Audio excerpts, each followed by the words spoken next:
नमस्कार मित्रों, एक नए वीडियो के साथ मैं professor CP Bhasin, farmer senior professor of chemistry, Hemchandracharya north Gujarat university Patan, आपके सामने हाजिर हूं। आज 8 मार्च है और हम सब जानते हैं 8 मार्च विश्व महिला दिवस के रूप में मनाया जाता है। देश एवं विश्व की सभी महिलाओं को सबसे पहले मैं अपना नमन करना चाहूँगा। मित्रों, 8 मार्च को विश्व महिला दिवस मनाने का संकल्प यूनाइटेड नेशंस ऑर्गेनाइजेशन ने 1975 में लिया था और 1976 से हर वर्ष 8 मार्च को अंतर्राष्ट्रीय महिला दिवस मनाया जाता है। एक बात स्पष्ट कर दूं, 13 फरवरी को भी हमने महिला दिवस मनाया था, लेकिन वो राष्ट्रीय महिला दिवस था। 13 फरवरी को सरोजनी नायडू जी, जो उत्तर प्रदेश की गवर्नर थी और देश की प्रथम महिला गवर्नर थी, उनके जन्म दिवस को हम राष्ट्रीय महिला दिवस के रूप में मनाते हैं। 13 फरवरी राष्ट्रीय महिला दिवस, 8 मार्च अंतर्राष्ट्रीय महिला दिवस। यूएनओ ने 1975 में संकल्प लिया था और 1976 से लगातार हर वर्ष समूचे विश्व में नारी को सम्मान देने के लिए, नारी को प्रेरणा देने के लिए, वैसे नारी प्रेरणा देती है, लेती नहीं है, ये इतिहास कहता है, प्रतिवर्ष 8 मार्च को अंतर्राष्ट्रीय महिला दिवस मनाया जाता है। मित्रों, कहां से शुरुआत की जाए? मैं समझता हूं यदि मैं सबसे ज्यादा कठिनाई का अनुभव कर रहा हूं किसी वीडियो बनाने में, आज कर रहा हूं। कहां से महिला दिवस का प्रारंभ करूं? विश्व स्तर पर अनेक ऐसी महिलाएं हैं जिन्होंने समय समय पर पुरुषों को अनेक प्रेरणा दी है। और भारत की संस्कृति, भारत का इतिहास महिलाओं को सम्मान देने से भरा हुआ है। या मैं ये कह दूं कि नारी के बिना पुरुष का अस्तित्व ही नहीं हो सकता, तो ये अपने आप में कोई अतिशयोक्ति नहीं होगी। मित्रों, जरा प्राचीन काल पर नजर डालो। भगवान शंकर को अर्धनारीश्वर कहा जाता है। अर्धनारीश्वर, किसी ना किसी नारी का योगदान भोले शंकर को पूर्णता प्रदान करने में है या नहीं? मां सीता, जिन्होंने राम को राम से मर्यादा पुरुषोत्तम और मर्यादा पुरुषोत्तम से भगवान राम की अवस्था तक एक अटल संकल्प से पहुंचाया था, वो महिला सीता महिला ही थी। राधा के बिना कृष्ण अधूरे हैं, महिला के बिना ये जगत अधूरा है। थोड़ा आगे बढ़ते हैं, कालांतर में जब आगे आते हैं, और हम बहुत पुराने इतिहास में मैं नहीं जा रहा, लेकिन जरा प्राचीन इतिहास पे हम झलक डालने का प्रयास करें। हमारे देश की सर्वप्रथम महिला शिक्षिका सावित्रीबाई फूले, आपने उनका नाम सुना होगा। सावित्रीबाई फूले जो एक पहली महिला शिक्षक बनकर उभरी थी, और उन्हीं के नाम पर पूना विश्वविद्यालय का नाम सावित्रीबाई फूले विश्वविद्यालय है। आनंदीबाई जोशी, जो देश की फर्स्ट फिजिशियन थी, आप सबने उनका नाम सुना है। Anandibai Joshi, first female physician of our country.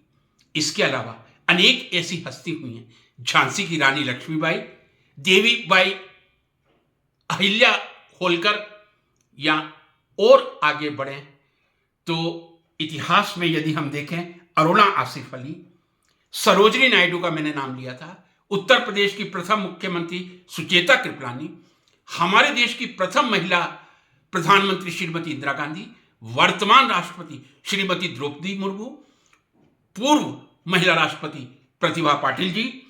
इसके अतिरिक्त कल्पना चावला, जिन्होंने एक अंतरिक्ष में इतिहास रचा था, लेकिन यह हमारा दुर्भाग्य था, जब अंतरिक्ष यान वापिस आ रहा था तब फरवरी 2003 में समूचा करनाल फूट फूट के रो रहा था, लेकिन समूचा भारत फूट फूट के रो रहा था। भारत की वो अंतरिक्ष बेटी वापिस नहीं आ पाई थी। कल्पना चावला ने जो इतिहास रखा था, वो मैं समझता हूं एक नारी समुदाय के लिए एक अनुपम उदाहरण है। इसके अतिरिक्त वर्तमान में मैं जानना चाहूंगा, CSIR का नाम, council of scientific and industrial research का नाम सभी ने सुना है, जिसके first director general sir Shanti Swarup Bhatnagar थे।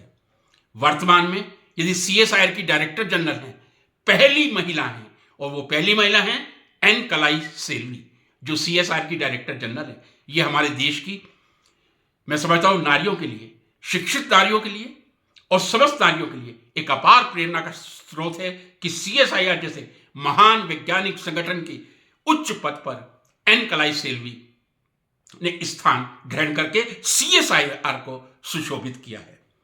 मित्रों, अनेक महिलाओं के और उदाहरण मिल जाएंगे। अनेक महिलाएं हमारे देश में हुई हैं। कितनी गाथा गाऊं, लंबी चलती रहेगी। और मैं समझता हूं लंबे वीडियो लोग जरा कम पसंद करते हैं। जब हम कोई दिवस मनाते हैं तो हम उसकी विवेचना करते हैं। मैं कह रहा हूं UNO के इस कदम को जितना सराहा जाए उतना ही कम है कि उन्होंने 1975 में एक संकल्प लिया था, 8 मार्च 1976 से लगातार विश्व अंतर्राष्ट्रीय महिला दिवस मनाता रहेगा और मनाया जा रहा है। क्या यहां विश्लेषण की जरूरत है? हम कहते हैं कि भारत में पुरुष प्रधान देश ने स्त्री को आगे नहीं आने दिया और इसमें मैं कोई गलती नहीं मानता हूं, लेकिन एक संशोधन करना चाहूंगा। यह केवल भारत में नहीं है, विश्व पटल पर यदि आप दृष्टि डालें, शायद महिलाओं को पीछे धकेलने का काम पुरुषों ने जो किया है, मैं समझता हूं, मुझे कहने में कोई संकोच नहीं, निंदनीय है, पुरुष समुदाय के लिए निंदनीय है। एक आपके सामने सटीक उदाहरण पेश करना चाहूंगा।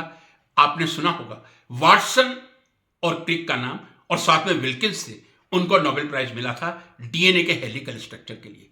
क्या आपको मालूम है उससे जुड़ी हुई एक महिला थी, रोजालिंड फ्रैंकलिन, जिसको नोबेल प्राइज से वंचित कर दिया गया था। नोबेल प्राइज कमेटी ने नहीं किया था, उनके साथियों ने, चाहे वो वाटसन हो, क्रिक हो। मूल श्रेय वैसे विल्किंस को जाता है, माफी के साथ कह रहा हूं। इतिहास गवाह है, महिलाओं को आगे बढ़ने से पुरुषों ने रोका है, यह हम पुरुषों को स्वीकार करना पड़ेगा। एक और आंकड़ा आपके सामने पेश कर रहा हूं। महिलाएं निर्बल नहीं हैं, महिलाएं सबल हैं, इतनी सबल हैं कि वो समूचे पुरुष जगत को नए पाठ, नए अध्याय पढ़ा सकती हैं और पढ़ा रही हैं। फिर भी एक वैज्ञानिक विश्लेषण करना चाहें, लगभग 1902 से अब तक 1000 व्यक्तिगत इंडिविजुअल्स को विश्व का सर्वश्रेष्ठ नोबेल पुरस्कार मिल चुका है। यदि पूछा जाए कितनी महिलाओं को मिला है, एक नाम मैंने आपके सामने लिया था, रोजालिंड फ्रैंकलिन, जिसको उनके साथियों ने डिप्राइव करवा दिया था, कर दिया था। लगभग 1000 ऐसे इंडिविजुअल्स हैं, महान वैज्ञानिक हैं, जिन्होंने नोबेल पुरस्कार लेकर नया इतिहास रचा है। यदि मैं महिलाओं की संख्या कहूं, मात्र 66। 1000 में से 66 यानी 10% भी नहीं है। और भारत के जो सर्वश्रेष्ठ प्रतिष्ठित पुरस्कार हैं विज्ञान के क्षेत्र में, जिनको हम भारत का नोबेल पुरस्कार कह सकते हैं, सर SS भटनागर अवार्ड। यदि उनकी स्थिति देखी जाए, लगभग 600 भटनागर अवार्ड अभी तक, बहुत ही प्रतिष्ठित अवार्ड है, युवा वैज्ञानिकों को, क्योंकि ये 45 वर्ष की आयु तक दिया जाता है, प्रदान किए जा चुके हैं। जी हां, लगभग 600 individual have received sir SS Bhatnagar award since inspection in 1958. What is the number of females? 17। यानी 600 में से 17 महिलाओं ने SS भटनागर अवार्ड प्राप्त किया है। 1000 में से 66 महिलाओं ने नोबेल पुरस्कार प्राप्त किया है।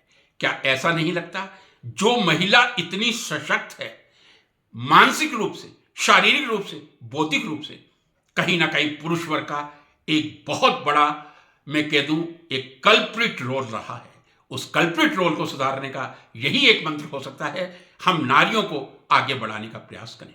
इस बार का 2025 का स्लोगन भी है राइट्स, इक्वलिटी, एम्पावरमेंट। जी हां, अधिकार, समानता और सशक्तिकरण।